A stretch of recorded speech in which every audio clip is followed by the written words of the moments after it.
Assalamualaikum warahmatullahi wabarakatuh. Selamat pagi pemirsa, senang sekali saya Farid Hasan kembali menjumpai Anda dalam program Tawakal.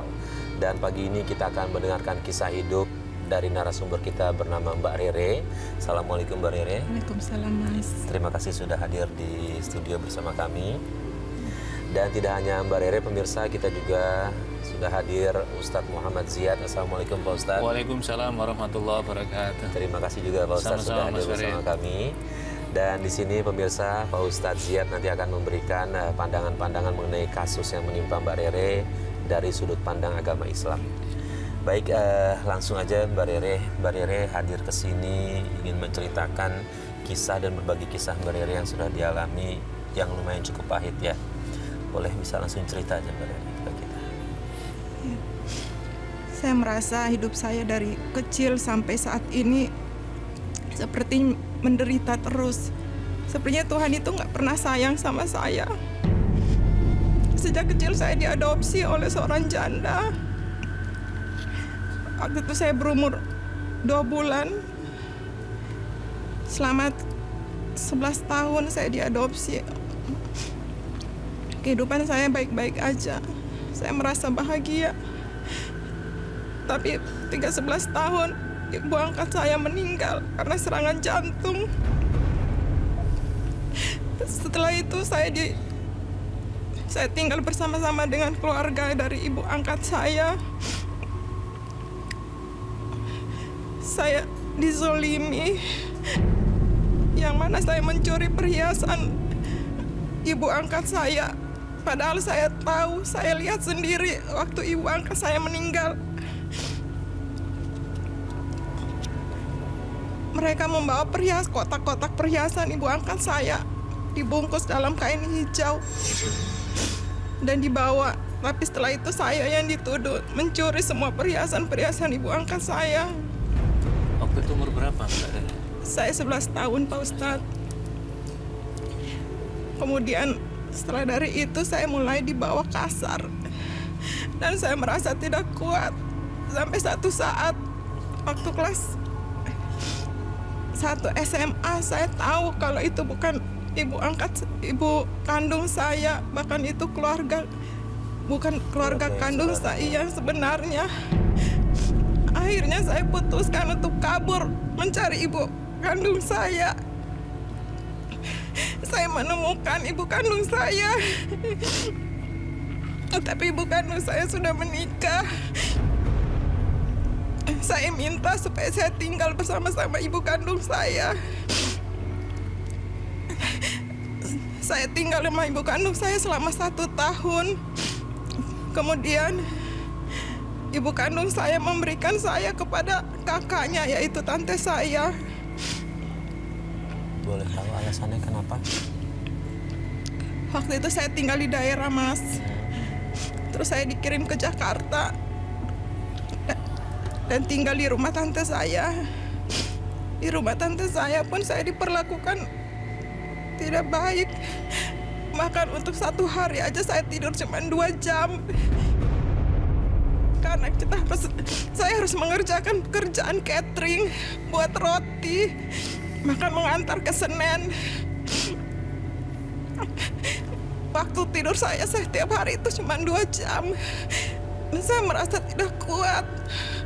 Saya kadang suka dipukul, ditendang. Sampai suatu saat saya pun tidak kuat. Setelah mau ujian SMA kurang 3 hari lagi, saya akhirnya memutuskan untuk mengakhiri hidup saya. Rere, kamu di mana, Rere? Oh, ternyata kamu malah duduk tenang-tenang di sini ya. Ayo bangun, kamu kerja sana. Alah, kamu ngapain minta maaf? Kerja sana. Kamu udah ngerugiin saya. Lihat itu kamu pecahin gelas. Kamu tuh kerjanya lelet banget sih, males banget. Kamu di sini numpang. Kamu tuh makan, minum tuh gratis, tahu nggak? Kamu tuh harusnya bantuin saya kerja. Ngerti nggak kamu? Aku lagi gak enak badan, Tante. Alasan kamu. Saya tahu kamu cuma alasan doang. Capek apa? Kamu kerja apa? Di sini kamu cuma makan, tidur doang kok.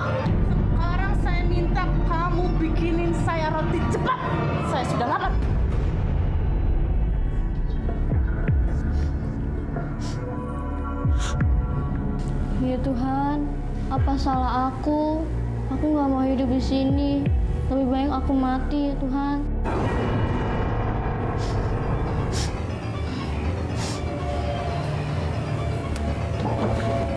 Ini mungkin yang terbaik buat masalah aku.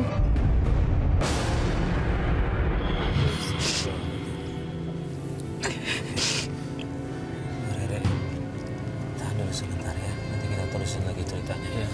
Ustadz, ini gimana Pak Ustadz? Ketika dia sudah menemukan kembali ibunya, sementara ibunya tidak mau merawat Iya. anak kandungnya, kemudian dititipkan ke kakaknya. Iya. Ini gimana hukumnya Pak Ustadz untuk seorang ibu seperti itu?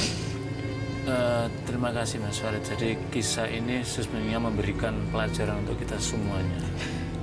Yang pertama, kita harus selalu berhusnudzon kepada Allah, berbaik sangka kepada Allah. Tadi Mbak Rere cerita sempat punya perasaan bahwa Allah tidak sayang. Sesungguhnya Allah sangat sayang pada seluruh hambanya.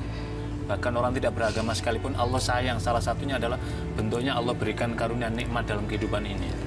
Yang kedua, berkaitan dengan tadi kan ini kan adopsi nih, anak adopsi nih statusnya ini kan. Mbak Rere diadopsi oleh orang lain dan ternyata nih nggak ada kaitan dengan keluarga. Biasanya itu kan adopsi itu kan masih ada rentetan keluarga, mungkin ada yang tidak punya anak kemudian diadopsi sehingga kasih sayangnya masih ada. Ternyata baru diketahui setelah Mbak Rere kira-kira umur 12 tahun tadi dan akhirnya kemudian ada tuduhan tadi.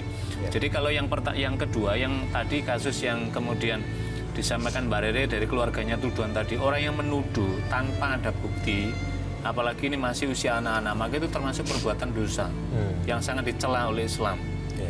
Yang ketiga, setelah kemudian itu mencari karena tahu Mbak Rere bahwa itu bukan ibu kandungnya, ternyata ibu angkat dan nggak ada kaitan dengan persaudaraan secara turun-temurun secara darah, maka kemudian mencari dan ketemulah ibunya. Seharusnya ibu ketika menyaksikan anak besar mestinya dia bersyukur bertemu lagi dengan anaknya, dan anaknya usia itu kan usia yang memang perlu kasih sayang.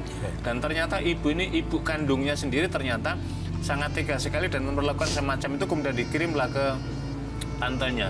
Jadi ibu kandungnya ini sesungguhnya kalau dalam konsep agama tidak dibolehkan perlakuan seperti itu. Karena ada beberapa kewajiban orang tua, hakul walidi waladau. Jadi kewajiban orang tua kepada anaknya, yang pertama salah satunya memberikan nama yang baik. Ini nama asli beliau kan namanya baik, Mbak Rere ini. Yang kedua memberikan pengasuhan yang baik. Ini karena mungkin tidak sempat berikan pengasuhan. Yang ketiga adalah memberikan pendidikan, dan ternyata ketika kembali ini sudah menemukan lagi mestinya itu ibunya adalah melakukan tadi itu, tapi ternyata tidak melakukan. Maka ibu yang semacam ini juga mendapatkan kecaman, ancaman dalam konteks ajaran Islam tidak dibenarkan. Ya, memperbaiki dari ketiga itu yang dia tinggalkan. Iya, ya, dia tinggalkan. Mestinya kan ini kan menjadi tanggung jawabnya. Ternyata tanggung jawabnya digeser kepada tantenya lagi, dan ternyata ketemu tantenya yang tidak baik lagi juga gitu loh. Yang tadi diperlakukan, kira-kira Mbak Rere tadi umur berapa itu ketika dengan tante tadi? Dari SMP sampai SMA. SMA ya, kira-kira umur di atas 15 tahun lah. Ini seharusnya ini juga tidak dibolehkan ini. Sekalipun misalkan ini apalagi masih keponakan, bahkan orang lain pun yang tidak ada ikatan darah dengan kita tapi tinggal di dalam pengasuhan di rumah kita, maka kita pun berkewajiban memperlakukan secara baik. Nabi SAW dalam suatu kesempatan ketika ada orang memperlakukan pada buruhnya, istilahnya pembantu khodim di rumah tidak baik, Nabi saja menegur sahabat tadi itu gitu. Apalagi ini usia anak. Jadi masih ke SMA umur 15 tahun atau 16 tahun lah, dan yang paling kita miris Mas Farid itu kan Mas Farid itu kan diperlakukan tadi sampai membantu kemudian tidurannya 2 jam dan kemudian antar ke sana kemari. Saya kira ini adalah memberikan pendidikan pada para orang tua dan kepada siapapun masyarakat pemirsa dimanapun bahwa kita tidak sepatutnya memperlakukan usia anak, usia sekolah dengan perlakuan yang tadi dicontohkan oleh Mbak Rere tadi itu gitu. Seharusnya adalah memberikan empati, simpati, dan proses edukasi yang baik. Sebab keluarga itu adalah penyemaian nilai-nilai kebaikan. Ketika nilai-nilai kebaikan tidak mendapatkan, maka nanti ketika usia dewasa ini juga akan terbiasa dengan ketidakbaikan yang sudah diterima. Apalagi tadi Mbak Rere kan sampai pada puncak putus asa sehingga mau mengakhiri bunuh diri. Ya, sebenarnya sudah tidak ada yang sayang sama karena sekali. Tidak merasa tidak, saya bisa membayangkan ya, sebagai usia anak itu kemudian ingin mendapatkan kasih sayang ke tempat orang yang seharusnya menjadi singgahan terakhir kasih sayang, nggak mendapatkan, dilempar lagi, ternyata juga mengalami yang sama seperti yang dialami ketika di ibu angkat pertama tadi. Jadi Islam sangat memberikan perhatian dan penghargaan kepada anak untuk diperlakukan secara baik, karena inilah yang menjadi aset untuk masa depan anak-anak dan suatu bangsa itu. Ya, baik, terima kasih Pak Ustadz. Ya. Mbak Rere, lalu kemudian setelah usaha mencoba bunuh diri, apa lagi?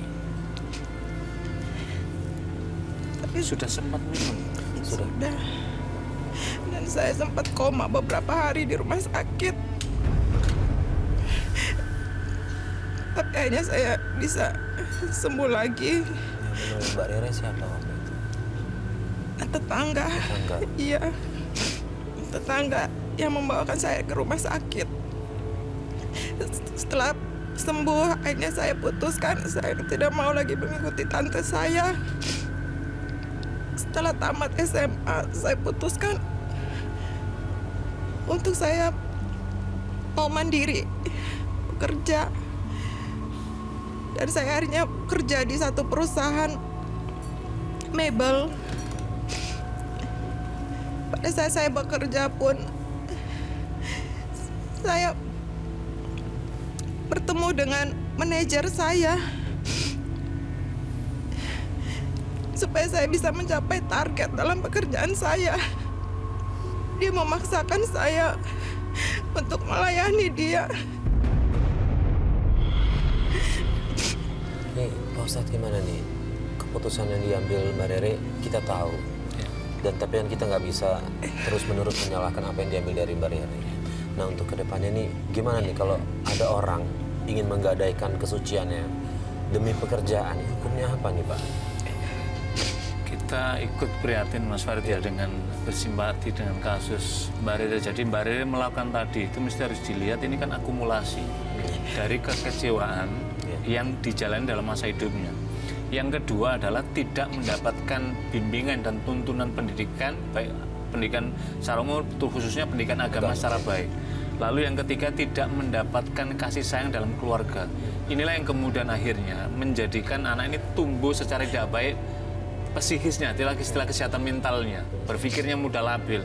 Karena itulah ketika usia SMA, tamat SMA, dia ingin mandiri karena tadi merasa itu tadi. Dan ternyata ketika masuk di perusahaan, bertemulah dengan pimpinan yang disebut dengan Mbak Rere tadi, bosnya tadi, berperilaku yang tidak baik juga gitu loh. Ini kan berbahaya sekali gitu loh. Karena itulah memang tidak boleh apapun orangnya, siapapun orangnya, apapun kegiatan profesinya, tidak boleh untuk mengejar target karir tertentu kemudian menggadaikan kesuciannya. Karena kesuciannya adalah anugerah Allah yang harus dijaga. Ini adalah kesucian yang termahal dalam hidup seorang wanita maupun seorang laki-laki, khususnya seorang wanita. Ini harus dijaga. Maka ketika tadi sudah masuk dalam perbuatan tadi, dan ini adalah perbuatan, maaf, ini adalah perbuatan yang dilarang dalam Islam, tidak dibolehkan. Maka nanti akan menyeret kepada kisah-kisah berikutnya yang membawa konsekuensi. Jadi siapapun orangnya, maka tidak boleh menggadaikan kehormatan kesuciannya untuk mencapai karir atau mengejar sesuatu, maka tidak diperkenankan dalam Islam. Itu termasuk perbuatan yang dicela. Oke, Mbak Rere, mungkin saat itu kadar keinginan Mbak Rere masih betul, iya. Bisa dibilang tidak ada mungkin ya. Iya betul. Karena tadi ada beberapa poin yang tadi saya jelaskan tadi itu. Iya betul. Iya. Nah, setelah itu Mbak Rere, apa yang terjadi? Ya, setelah itu saya hamil. Dari laki-laki? Iya, dari manajer itu? Manajer saya, Mas. Setelah 6 bulan saya sembunyikan kehamilan saya karena perut saya semakin besar. Iya. Akhirnya saya beritahukan tante saya. Saya datang lagi ke tante saya. Iya. Saya beritahukan kehamilan saya dan keluarga saya meminta tanggung jawab dari manajer saya. Iya. Akhirnya kami menikah. Tapi pernikahan kami kurang lebih hanya 2 tahun saja. Iya. Karena manajer saya selingkuh dengan teman kerja saya sendiri. Akhirnya saya kecewa. Saya bawa kabur anak saya yang waktu itu berumur 2 tahun. Setelah itu saya bawa kabur anak saya. Dan saya mencari pekerjaan. Hanya saya bekerja di sebuah kafe. Iya. Saya bekerja di sebuah kafe sebagai pelayan kafe. Di sana akhirnya saya bertemu dengan seorang laki-laki. Dan dia membawa saya keluar dari kafe dan membiayain hidup saya. Dan akhirnya saya berhubungan dengan dia selama 5 tahun. Berhubungan maksudnya menikah? Kami tinggal serumah tanpa ada ikatan pernikahan karena kami beda agama. Kehidupan saya sama pacar saya ini baik-baik saja selama 5 tahun. Tapi sudah itu, kemudian saya mimpi ada seorang perempuan datang bersama 2 orang anak kepada saya dan mengatakan kalau itu istri dari pacar saya. Saya sempat cari tahu sama pacar saya yang mana itu istrinya apa bukan, tapi dia nggak pernah ngaku. Sampai keluarganya pun nggak pernah ngaku. Sedangkan saya punya anak 1 dengan dia. Dia sempat punya anak 1 dari... Iya, Mas. Tanpa proses hubungan ikatan nikah pernikahan. tadi. Iya. Tapi dia bertanggung jawab semuanya. Setelah saya tahu kalau dia punya istri, punya anak di daerah, saya mengalami depresi berat. Sampai akhirnya saya dibawa masuk ke rumah sakit jiwa.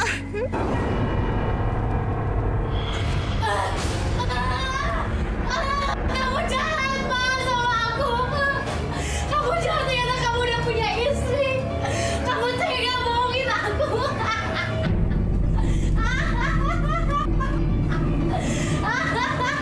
Rere! Rere! Apa-apaan kamu, Rere? Kamu jahat. Ini kenapa berantakan semua, Rere? Kamu punya istri ternyata. Rere! Istighfar, Rere, istighfar! Kamu jahat. Istighfar! Kamu jahat. Kamu kenapa? Ma! Ma, lihat, Rere, Ma! Ya Allah. Istighfar, Rere, istighfar! Istighfar, istighfar, Rere! Kenapa begini sih kamu ini? Ma, Rere, kenapa, Ma? Mau bohongin saya, kalian Istighfar, bohongin istighfar, saya. Rere. Wih, kalian bohongin saya. Ayo, Ma! Ayo, bantu mama. Bawa dia ke rumah sakit, Win. Ayo, Ma! Ayo, Ma! Ayo, ayo, Rere! Iya, Mama. Enggak, Rere, kamu ke rumah sakit. Saya dibawa ke rumah sakit jiwa. Di rumah sakit jiwa saya diperlakukan seperti orang gila. Saya mau memberikan penjelasan kalau saya ini bukan orang gila, saya hanya depresi. Tapi nggak ada yang mau dengerin saya. Saya dikurung, diikat, bahkan disuntik berulang-ulang. Ini berkali-kali nih, Iya. Mbak Rere mendapatkan musuh berat. Iya. Setelah terhindar dari manajernya yang pertama itu, kemudian bertemu dengan seorang laki-laki, justru malah memanfaatkan juga Mbak Rere sampai juga bahkan hamil juga. Pak Ustadz, ini gimana? Ada kaitannya juga kah dengan tidak dapat kasih sayang dari ibu yang tadi pertama itu, Pak Iya. Ustadz? Tentu, Mas Farid. Jadi kasus Mbak Rere tadi kan karena ada akumulasi proses kehidupan ketika usia anak-anak dan remaja yang tidak baik di keluarga, angkat tadi, kemudian kembali ke ibu, kemudian kembali ke tante. Dan saya melihat ada satu aspek penting yang tidak didapatkan dari Mbak Rere selain kasih sayang, tidak mendapatkan nilai-nilai pendidikan agama. Apalagi tadi Mbak Rere mengalami depresi dan kemudian oleh lingkungan keluarganya dianggap ini sakit jiwa, maka dimasukkanlah ke sakit jiwa. Padahal sesungguhnya ini kan memerlukan psikolog. Psikolog yang punya visi keagamaan, kemudian diterapi, kemudian dibimbing, maka nanti jiwanya akan hidup dan kemudian dibiasakan oleh agama, orang akan dibawa masuk dalam tuntunan yang lebih baik lagi. Ternyata masuk dalam jiwa, ya diperlakukan seperti orang sakit jiwa, maka depresinya bukan semakin sembuh, maka semakin tinggi. berbahaya lagi. Maka kalau dalam pandangan kita sebaiknya Mbak Rere, jadi tadi kan ini kan sesungguhnya Mbak Rere ada keinginan untuk kembali pada jalan yang lurus. Ada di dalam hatinya. Tadi ketika tadi proses dengan yang pertama tadi, kemudian yang kedua, Mbak Rere merasakan nggak bahwa jiwanya tidak tenang? Iya. Nah itu dia. Jadi sesungguhnya Mas Farid, dalam jiwa seseorang itu Allah sudah, makanya kan alastu birabbikum qalu bala. Ketika kita berada dalam rahim ibu kita, bukankah aku ini Tuhanmu? Maka sesungguhnya setiap anak sudah membawa potensi itu. Tapi kan dalam lingkungan masyarakat inilah, keluarga masyarakat inilah yang kemudian orang dibentuk beraneka macam, dan inilah yang akan mempengaruhi pertumbuhan keagamaan kita. Lah Mbak Rere tadi sesungguhnya hatinya tahu bahwa ini salah dan ingin kembali, tapi tidak memiliki kekuatan. Bagaimana caranya? Dan tidak ada yang meyakini dia. Inilah Tidak ada yang support terpenting. dia. Pentingnya ada orang-orang di luar dirinya yang mensupport. Inilah saya kira kenapa lingkungan keluarga itu menjadi penting. Keluarga itu selain mengasihi kita, ketika kita sedang terpuruk, ada orang yang menguatkan batin kita, menguatkan jiwa kita, sehingga kita bisa bangkit. Baik, Mbak Rere, boleh tahu berapa lama di rumah sakit jiwa? Kurang lebih 1 minggu. Iya, setelah di rumah sakit jiwa saya sebenarnya berontak karena saya tahu saya itu nggak gila gitu. Tapi saya diikat, saya ketakutan karena di dalam ruangan itu semua orang gila gitu. Jadi saya merontak, saya ingin menghubungi keluarga saya, mau kasih tahu supaya jemput saya di rumah sakit. Tapi nggak ada yang mau ngasih handphone, yang telepon untuk saya bisa menghubungi keluarga saya. Sampai akhirnya saya mengalami menstruasi, haid. Dan di situ saya lapor, saya bilang saya minta pembalut karena saya haid. Nah di situ akhirnya mereka tahu kalau saya itu nggak gila gitu. Akhirnya saya dikeluarin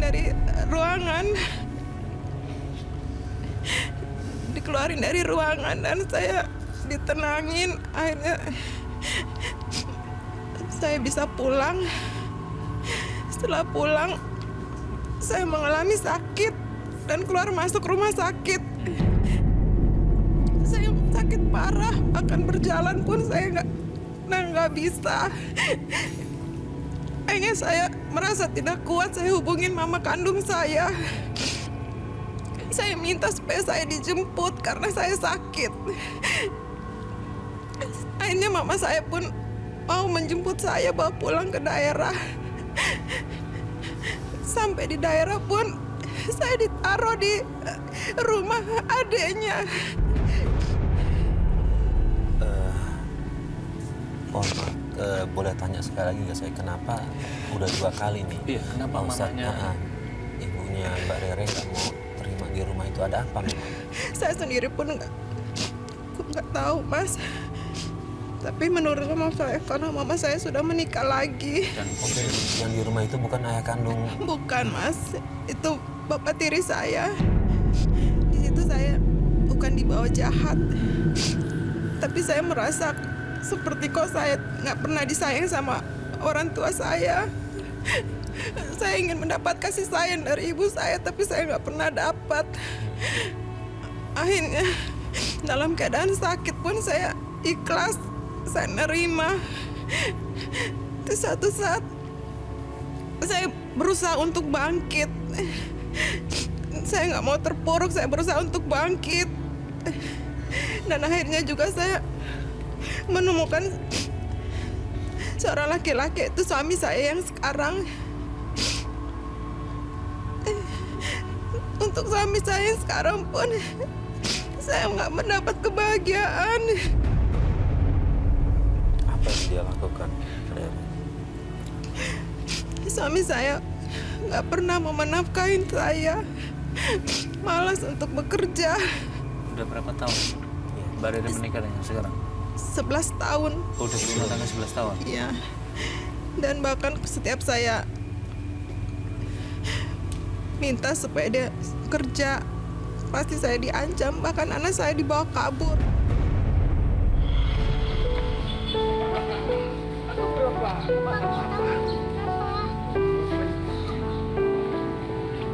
Mas, Mas, mau kemana kalian, Mas? Mau dibawa kemana, Lisa?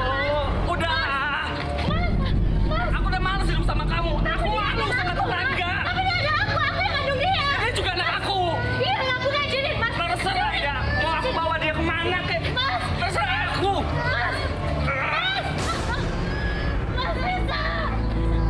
Mas, Lisa. Lisa, Mama. Tiap usaha yang kita bangun juga nggak pernah berhasil karena dia nggak mau. Sama yang sekarang ini punya anak juga? Iya, 1, Pak Ustadz. Tadi ngomong dibawa kabur anak Mbak Rere. Iya. Sampai sekarang gimana? Pernah ketemu kah atau dengan anak atau tetap bilang begitu aja dibawa dia?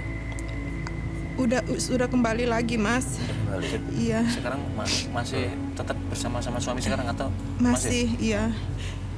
Anak saya udah kembali dan waktu itu untuk masuk sekolah aja dia nggak bisa biayain anak saya. Anak saya sakit-sakitan di kampung dan suami saya cuma mabuk-mabukan. Akhirnya saya kirim ongkos untuk mereka kembali ke sini dengan satu catatan, dia harus berubah, dia harus bekerja untuk menafkahin kami. Dia berjanji untuk dia berubah. Sampai di sini pun cuma 1 tahun bekerja. Sampai saat ini pun masih aja nggak mau bekerja. Masih belum mau bekerja. Mas, gimana hukumnya untuk seorang suami yang tidak mau memberikan nafkah? Bukan tidak mampu ya, tapi dia tidak mau memberikan nafkah pada istri dan anak-anaknya. hukumnya berdosa. Hukumnya berdosa karena melalaikan kewajiban dia. Jadi istri itu, suami itu kan punya kewajiban. Salah satunya diantaranya adalah melindungi istri dan anak-anaknya. 2, menafkahi lahir maupun batin. 3, memberikan pendidikan kepada anaknya. Tadi kan punya anak tadi. Nah, kalau kewajiban dasar ini yang dituntunkan agama ini tidak dipenuhi, itu maka suami itu berdosa. Karena itulah suami dianjurkan untuk berusaha. Nabi SAW pernah memuji pada seorang sahabat Al-Ansori, padahal beliau ini hanya, mohon maaf, kalau dalam konteks sekarang pekerjaannya ya pembelah batu. Tapi kemudian Nabi ketika menjabat tangan beliau ini, kemudian Nabi mengatakan, inilah tangan yang dirindukan surga. Para sahabat yang lain heran, ini siapa ini sahabat Ansori, apa profesinya?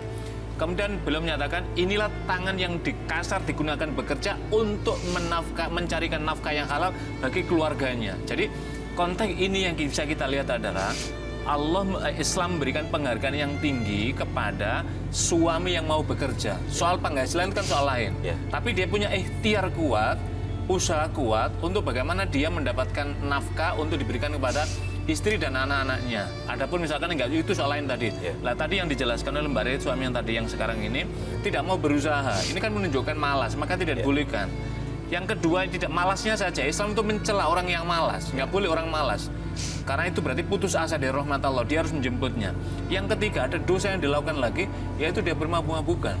Ini selain melanggar agama, juga dia ini adalah telah memberikan contoh buruk kepada istri dan anak-anaknya, terutama adalah anak-anaknya. Ini yang keempat adalah dia ini jauh dari tuntunan agama. Kalau kita lihat cerita tadi itu kan, nah harusnya kan dalam berikan tadi itu, maka kita kita salut juga dengan Mbak Rere yang memiliki ketegaran tadi itu. Tapi diterpa banyak musibah masih bisa kuat untuk bangun sendiri. Tapi saya ingin bertanya begini, Mbak Rere, dalam ketika bersama suami tadi, bagaimana dengan ibadah Mbak Rere, misalkan sholat apa masih melaksanakan atau gimana? Masih. Jadi maksud saya begini, orang itu ketika dalam menghadapi ujian yang sangat berat, maka yang pertama adalah dia harus bermuhasabah. Muhasabah itu apa? Introspeksi. Ya Allah, ujian hidup kok seperti ini? Apa ini? Apakah karena salah hamba? Jika ada salah hamba, maka hamba meminta maaf. Hamba mohon ampun. Yang kedua, ya Allah, janganlah Engkau timpakan kami dalam keterputusasaan. Yang ketiga, ya Allah, memohon kepada kekuatan. Ini namanya, kalau kita pahami, inilah konsep bertaubat. Kalau itu dilakukan, maka insya Allah akan menerima taubat hambanya. Kemudian Allah akan berikan kekuatan jalan baru. Tapi syaratnya hamba harus merubah diri menuju pada jalan kebaikan. Bismillah Mbak Rere ya. Mbak Rere kan datang ke sini juga niatnya mau berubah, mau berbagi kisah. Siapa tahu bisa jadi pelajaran untuk pemirsa. Yang paling penting adalah Mbak Rere tetap ikhtiar sih, yang paling penting. Nah di sini apa yang Mbak Rere harapkan nih? Kedepannya seperti apa? Biar pemirsa di rumah juga bisa ikut bantu doa setidaknya. Saya ingin memiliki keluarga yang seperti yang lain. Suami yang mau bekerja buat menafkahi anak istrinya. Dan saya juga mau supaya kehidupan saya lebih baik lagi, Pak Ustadz. Itu aja Mbak Rere. Simpel tapi intinya butuh kebahagiaan sih, butuh bahagia. Nah kira-kira solusi apa untuk Mbak Rere nih Pak Ustadz? gini Mas Farid, setiap orang pasti menginginkan kebahagiaan, nggak ada. Makanya kita berdoa, Rabbana atina fid dunya hasanah wa fil akhirati hasanah wa qina adzabannar. Itu intinya memohon kebahagiaan di dunia akhirat dan jauhkan dari untuk pada Mbak Rere, saya kira kalau kita melihat dari perjalanan panjang tadi, berliku-liku dan kelam tadi, ini juga memberikan inspirasi pada para pemirsa. Pertama, introspeksi pada setiap keluarga-keluarga Muslim, keluarga Indonesia khusus umumnya, untuk bercermin, jangan sampai kisah kurang baik yang ini kemudian terulang lagi. Cukuplah Mbak Rere yang mengalami ini. Yang kedua, Mbak Rere tadi kan ada potensi dalam dirinya ingin merasa tidak tenang dan ini kembali pada jalan Tuhan. Ikutilah suara hati ini. Jangan dibiarkan suara hati ini kemana-mana, tapi tuntunlah menuju pada jalan Tuhan. Kalau Mbak Rere menuntunkan jalan Tuhan, kemudian bertaubat, taubatan nasuha, bersungguh-sungguh mohon ampun kepada Allah ya atas yang sudah, dan kemudian memohon kekuatan pada Allah, maka nanti Allah akan bimbing.